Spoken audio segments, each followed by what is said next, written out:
that was pretty exciting. And then '72, the All-Star game, and then getting traded to Philadelphia and being a part of some of their accomplishments. But '69, they say the first one's always the best. So I don't know. I would be reluctant to say that, but you can't be any more thrilled than we were at that time. Talking to Swoboda. Me to be a stopper in the bullpen for him and to forget about ever starting again. And I said, Gil, well, you know more about baseball than I do. If you think that's the job that I should do on this ball club, then I'll do it. And he told me that I could make a better contribution to the team. He said I could have a better career and I'd make more money. And what else criteria do you need? Made throughout your years, and it's going on 30 years that I've been in professional baseball, and you come back and see your old friends and a lot of guys you room with, you played against, and it's just a great deal of excitement for us. And really to get the chance to perform again, even though you know that you're not anywhere close to what you used to be, but the adrenaline starts flowing, the excitement's there for you. You hope to get a base hit and you don't foul up the ball game. Say hi or hello, that's too affectionate, you know. This is the Mad Hungarian, 96 Rock, KC Radio in St. Louis. But when I'm in Buffalo and I want to rock and roll, it's on 97 Rock. September of 1967 was as good a month of pitching as I ever had. I never had things go so right for so long a period of time. Who were you with then? Minnesota. Unfortunately, that year I hurt my arm the second to the last game of the season. The Red Sox beat us in that last weekend. But I was like 7-0 in September with about a ERA in the high ones or something for that month. So that's a good month. Major League Baseball is purely coincidental. That would have been fair. They were terrible. They were terrible. They were a bunch of has-beens and never will be's. I mean, that's what they had. They were trying to, early on in the franchise, 63, 65 or so, they were really trying to bring back some of the older guys that had some appeal in New York. And to me, they weren't at all committed towards anything respectable like winning. Really, till after that period of time. And I think later on when they got Hodges there, and you could see the organization building with talent. Whitey Herzog was handling the minor league system. Shoot, we had ability down there, and the team started to come together, and it came together rather quickly. What was it like being traded to the New York Yankees going across town? Well, I was traded from the Mets to Montreal for half a season, so it was like being allowed to escape limbo after about a half a season.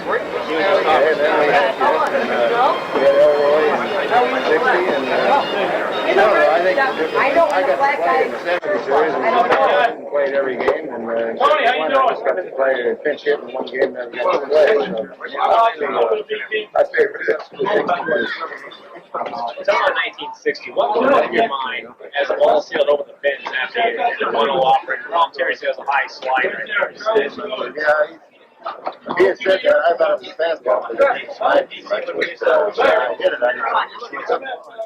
knew it would be over Yogi's head in left field. I didn't think he was going to catch it, but I didn't know if I would get it out. And when I was going into second, I saw the umpire giving it the home run signal, heard the fans screaming, and all I could think about is we beat the Yankees. We beat them. After they come back and tied it up, it looked pretty bleak. It's not a typical way Pittsburgh won the game that year. We won a lot of games in the last 3 in the last 7 days and 9 innings. We were down, we came back many, many times. I don't know, 40-some times, I think. We come from behind and win the ball. Jimmy, how you doing? You miss a place like Forbes Field. I miss all the old ballparks. I think the old ballparks have a lot of history, and they all have something a little bit different. A short left field, a short right fielder, a wall here that bent, and something that made things interesting, and how far some people hit the ball. And, it had a lot of history in the ballparks. I miss you. They weren't going to go anymore. Let's nice.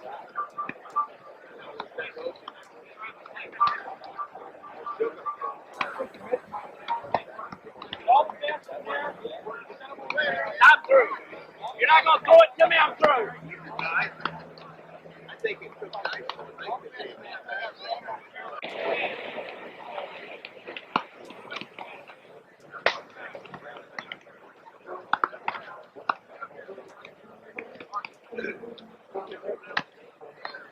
Wow.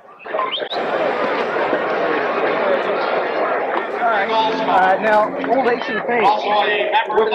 Well, Johnny Hoffman, the writer, gave me that name, and he called me Butterhoof. I got a million of them. I don't make, you know, I always say, sticks and stones may break my bones, but words never are. That's right. That's right. Now, why would such an outstanding individual and the ball player that you were be tagged with a nickname, old Ace and Paint? Well, you see, when I played for the White Sox, we just had nothing to play, and I had to play hurt all the time. See, I broke my leg and last day before the spring training, played 94 ball games, and then I get hurt. I had 17 stitches up the back of my leg, and I played every day, and all those stitches broke out. And very competitive player. We played basically the same way. We played the win and the winner. And just all around a good guy. There are times in every single year that you play when you're unconscious. And you can't do anything wrong. You just see the ball and you wait real good on it and you just do everything right. I don't know what the explanation is for it or why that happens. I don't have the slightest clue why that happens. One time against Kansas City, a 4-game series against Kansas City, I think I started it off with 11 RBIs in a doubleheader and 3 home runs. And I did that 3 times in a game. But I think in that whole series, I drove in something like 16 runs in a 4-game series, something like that. So, you know, that was a pretty good streak right there. It's kind of hard to remember. I remember being hot and catching on fire, but nothing really spectacular. He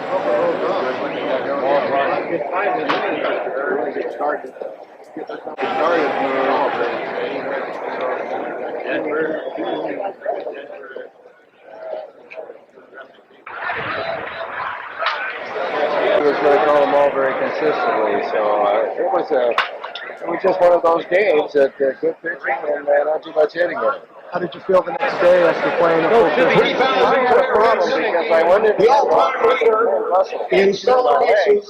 I thought I could start the game and play maybe 3 innings and be out of there. And I played the whole ball game. And in fact, I think I set a record for most putouts at first base in an All-Star game. What did you feel like the next day? I was pretty stiff and sore. Last question. I don't know if you know, ESPN is bringing back the old show, Home Run Derby. You were part Aaron was the guy that won all the money on that show. I won the most games. I remember hitting against Rocky Saladino. And I think Mays beat me in the bottom of the 9th. I beat Becky Mantle in the game. So it was a lot of fun. A long time ago. And I'm glad to bring it back. 1960. Old Wrigley Field. How they were back then as to what they are now is altogether different. You have to allow another 40 years on top of that. So, a lot of difference in time. Is the game different today? Not per se, no. The equipment is different. You got big gloves. I don't see how they can miss the ball today. And then they shouldn't have that big glove. But the only thing I would say is different today in ball is probably in better condition and they're making a lot more money. The talent may not be there, but there's a lot more money there. Are the umpires too these days? Oh, no umpire, no. The umpires are necessary evils. We're out there because we have to be out there. Nobody appreciates you. And you know that. As an umpire, you know that. And you ride with the punches, you know. You're not going to satisfy. You get 50,000 people playing. You're not going to satisfy them. You got 50 ball players, 25 on each side. You're going to satisfy one team, maybe not the other team. And who cares? When I walk out on the field, I want to satisfy myself deep down in my heart. If I get that. Now you managed to, despite the back problem, you managed to bat over 305 times. But it's just a situation of handling the pain after a while and dealing with the back problem. Oh no, I hurt my back in 1957. We lost the Milwaukee Braves. But I had a brace. I played with a corset on for a couple of years, but it didn't bother me. Everything's fine. I made a mistake picking up an air conditioner. Everybody crucified me. They don't know. The manager made me play, and I played every inch of it. So I was always afraid to lose my job. One of the greatest teams ever to hit the field. what do you remember? There's so many things that happened that season. The 61 homers. Do you remember the pressure that Roger Maris was under? Well, it was the greatest team that I played with. We had 240 home runs, and we didn't have a designated hitter. Roger died 4 years ago. Elson Howard died 6 years ago. To me, it was a great club. We had a lot of togetherness. There was nobody jealous of one another. We all played to win a pennant, and we had a great year. All of us had a great year this season. Now, despite the greatness everyone remembers about the team, that club had some pretty doggone good pitching too as well. Oh, he had Whitey, John Marcy, Shirley, Bill Stafford, Art Denver. We had a great pitching staff. It's just everybody gelled. Everybody had a good year. You guys must have really felt for Roger though that season with the amount of pressure that built on the media, just pounding it all the time. The media crucified the guy. He was a hell of a complete ball player, and we all respected him as a team player. But he got in trouble when one sports writer, this writer just blasted Roger, and everybody took it from there. But to us, he was a hell of a player. I don't know. I think it has its good points, and I think probably has some bad points too. The good point is that the guy's pitching a real good ball game, and he's 1-1. He doesn't get pinched hit for and doesn't get a chance maybe not to win the ball game. He's in there for a little bit longer. The bad part is probably the strategy changes some, and you don't have to think about it a whole lot of who you're going to pinch hit for the pitcher and get your team prepared for whatever's going to come in the later innings. Thank you very much. 65 years. This game, $50,000 going up. Baseball players, I'm talking about guys who played in the 30s, the 40s, the 50s, right up through the 80s.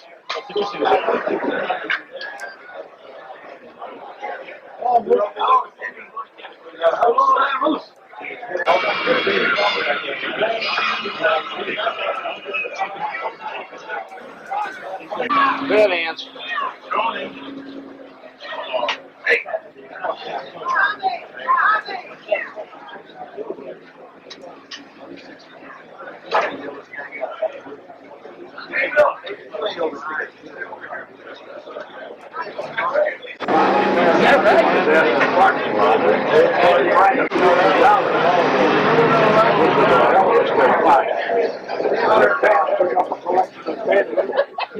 He was my manager in the minor leagues. Joe, Kansas City. Joe had a meeting opening day 1950 in Kansas City. We had Johnny Mize was there, Billy Martin, Porterfield, Spec Shea, Lou Dead, all on this team in 50. They were there sometime the first day. So Joe Newell gets up to the first game before our opening day and says, "This is the centennial year of Kansas City. Let's win 100 games for the fans." The last day of the season, we lost. Well, I wasn't with them. They lost the doubleheader to loser. That was Joe Fuel's speech. Yeah, I know, 100 games. Very good story. Bob Murphy, a couple minutes after you get through the Jim Johnson, I want to talk to you.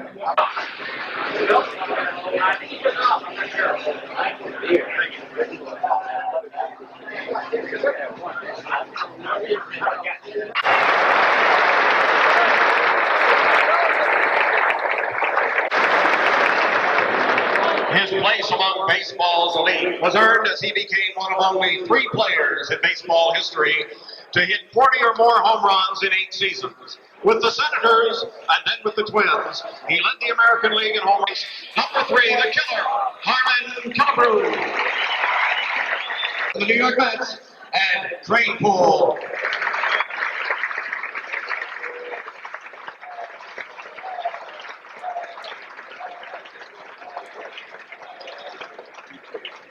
Runs. And of course, he holds the major league mark for consecutive games with a hit, 56. Formerly an outfielder with the Yankees, number 5, the Yankee Clipper, Joe Damasio.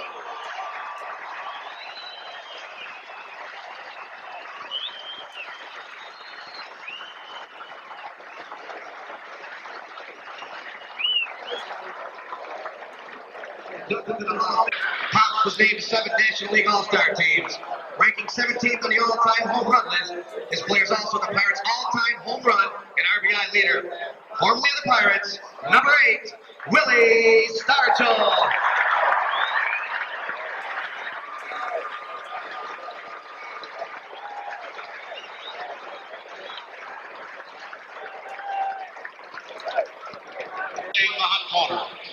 Angels' fielding records too numerous to list save one, the highest career fielding percentage for any third baseman ever.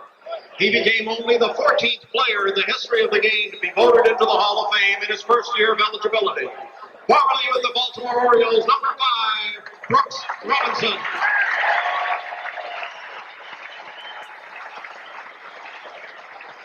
For his dramatic ninth-inning home run off Ralph Terry and brought the Pirates their first World Championship in 35 years. Known as the quickest hand in the pivot on the double play. From the Pirates, number 9, Bill Mazeroski.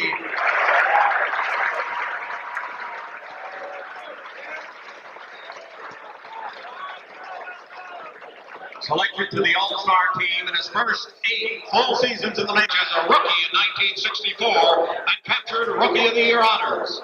He won 2 batting titles in 1965 and 1971 and was also awarded a Gold Glove in 1966. From the Minnesota Twins, number 6, Tony Oliva. He remained a consistent long ball threat, collecting 374 homers and 1,159 RBIs. From the Indians, Tigers, A's, White Sox, Dodgers, and Yankees, number 7, The Rock, Rocky Colavito.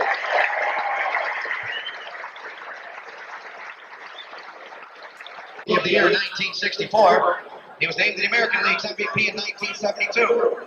After leading the league in homers with 37, an RBI mark with 113, he reached the 30 homer mark 6 times and hit over 307 times during his career. From the Phillies, Cardinals, Dodgers, White Sox, and Athletics, number 15, Dick Allen.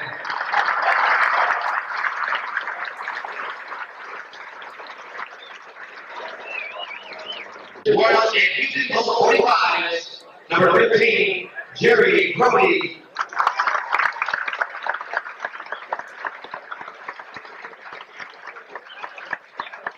Angels, Mets, Rangers, and Pirates, number 11, Jim Fregosi.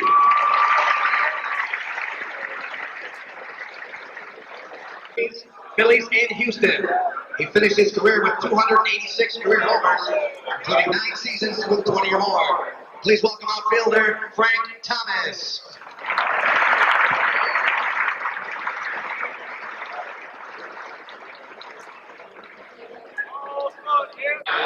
This catcher was named to the American League All-Star team 9 consecutive years and won 5 Gold Gloves during his career. His career fielding percentage of .993 is a major league record for catchers. He hit 25 homers and drove in 84 runs for the 1968 World Champion Tigers.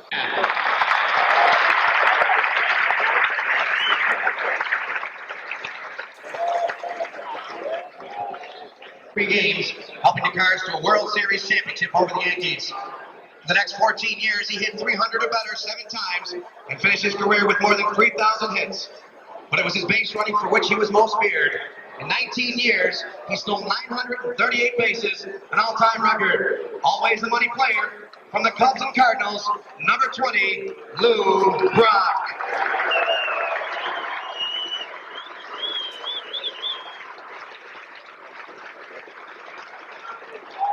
Time American League All-Star, this former first baseman hit double figures in home runs 10 times, including 28 home runs in 1961. A major leaguer for 14 seasons, his finest season came in 1954 when he hit 3 Sox and Angels, number 14, Bill Moose Skowron. Stop, number 23, Johnny Logan.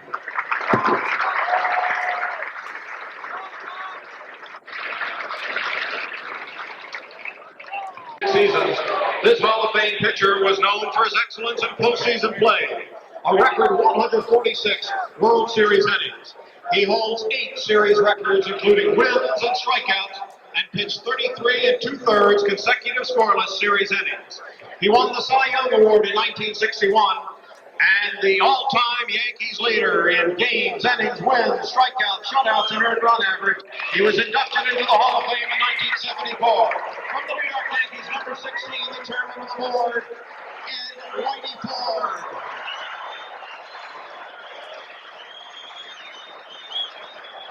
A game with the Chicago Cubs. It's a National League record of 1,117 games in a row. He averaged more than 180 hits a year for 12 seasons and hit more than 30 homers in 5 different years. 1961's National League Rookie of the Year and a 4-time starter on the National League All-Star team. Formerly with the Cubs and A's as an outfielder, Hall of Famer number 26, Billy Williams.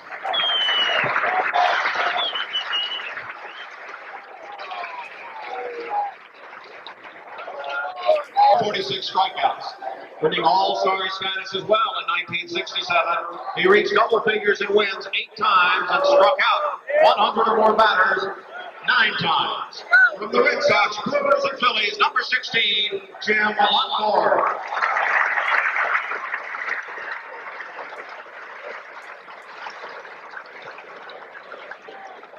This pitcher was named to the American League All-Star team in 1943 pitches during his 12-year career. He also holds a season record for being hit by 50 pitches in 1971. He hit over 364 in 1973. From the Mets, Dodgers, Giants, Expos, and Cardinals, welcome number 33, Ron Hunt.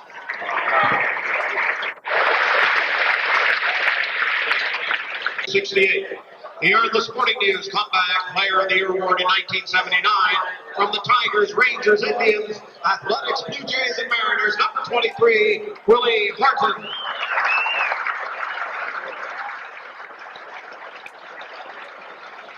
'74 and 1979. Member of the National League All-Star team 4 times, as well as the American League once. He's 12th on the all-time victory list with 318. From the Braves, Yankees, Indians, and Blue Jays, number 35, Phil Necro.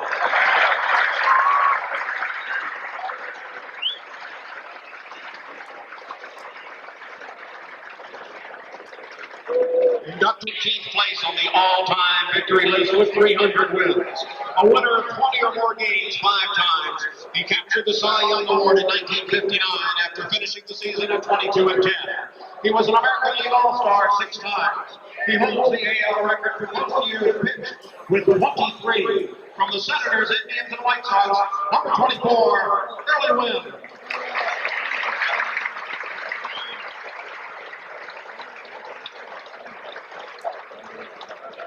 This former major leaguer was inducted into the Hall of Fame in 1976. He led the National League in wins in 1950 through 55.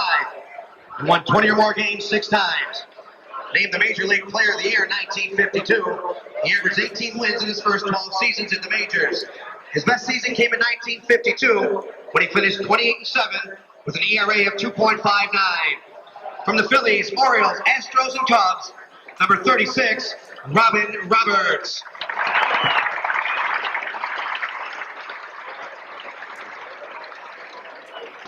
Runs, drove in 114 runs, and posted a 297 batting average, averaging 23 home runs in 15 full seasons, a second all-time leading home run hitter. From the Orioles, Indians, and Dodgers, the pride of Key West, Florida, John Wesley Booth Powell. Royals and Braves, number 39, Al Hrabowski.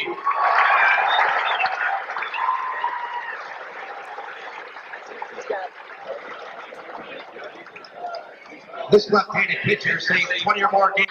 He finished with an ERA of under 2.0 3 times and was selected to the National League All-Star team in 1972 and 1975. From the Mets and the Phillies, welcome number 45, Tug McGraw.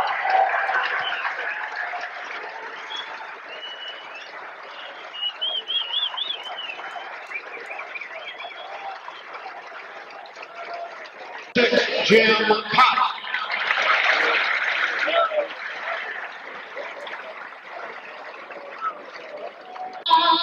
We're so gallantly streaming, and the rockets are rising high, the bombs bursting in air, gave through the night, that our flag was still there.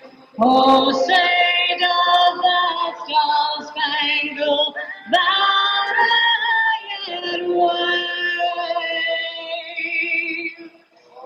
over the land of free and the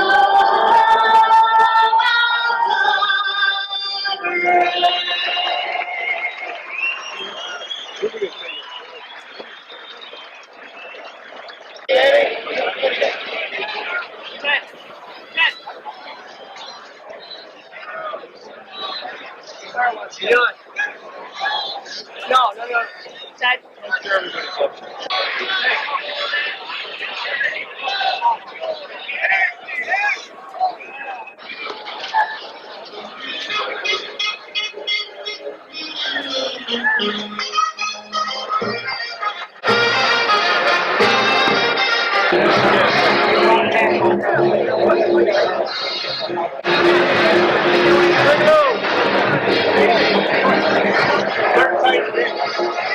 The shortstop, number 4, Luke Appling.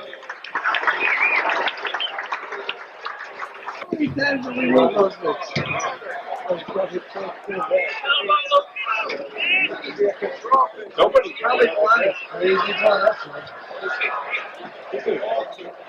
Pretty funny guy. You can have a chance.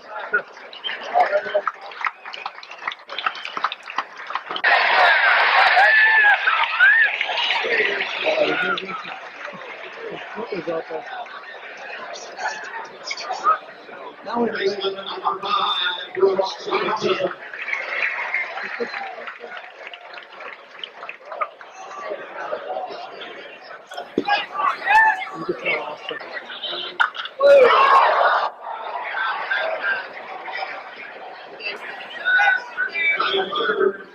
First baseman, number 26, Boone Powell. Yeah, he had 2 out in a row in batting practice. Oh, he did? Yeah. The one guy hit one out and he took the bat and hit it behind the door. I was going to take it, but I didn't have the bat. I was going to take it to his 2 bats over there. Behind the door when you come. Oh, he should have had it. He booted it. I was going to bat and the only guy got 2 of them. Remind me not to have you do it again. I did this one. He's always at this side.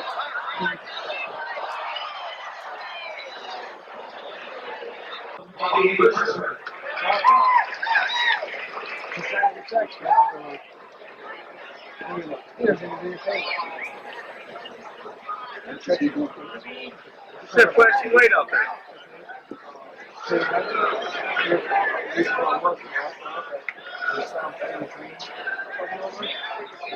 Today?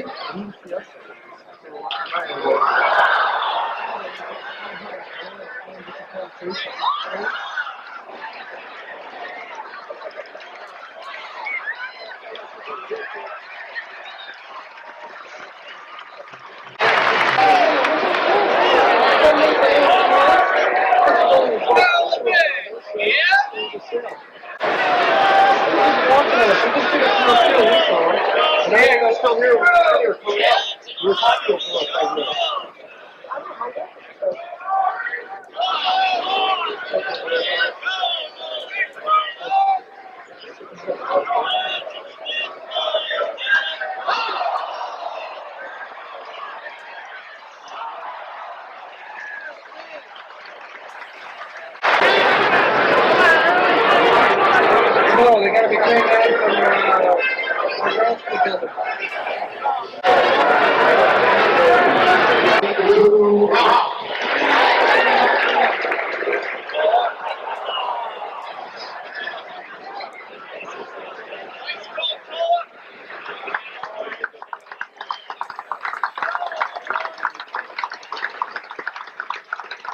105-year-old Mary Edgerly wouldn't miss this game for the world. She's the consummate baseball fan and sat glued to her seat during the matchup. It's hard work to sit long, but I can manage. It was a treat for young and old from the true lovers of the All-American game. From Pilot Field, Laura Lisowski, Channel 7 Eyewitness News, night. Baseball at Pilot Field tonight, and a crowd of some 16,000 on hand to watch the National League edge the American League 8-7. Tug McGraw was the hero of the night for the National League. He was not only the winning pitcher, but he knocked in the winning runs right here with this base hit. It came in the bottom of the 5th inning. It scored Johnny Logan and Bob Lanier for an 8-7 National League victory. 8 runs. Boy, they still got the bats. 14 hits, 1 error for the National League. The American League, 7 runs, 12 hits, no errors. McGraw the winner. And here's another name out of the past. Bobby Shantz took the loss. He still has that big record, 56 straight games, hit in every one of them, and the Yankee Clipper got a standing ovation before the sellout crowd. The old-timers game at Pilot Field tonight.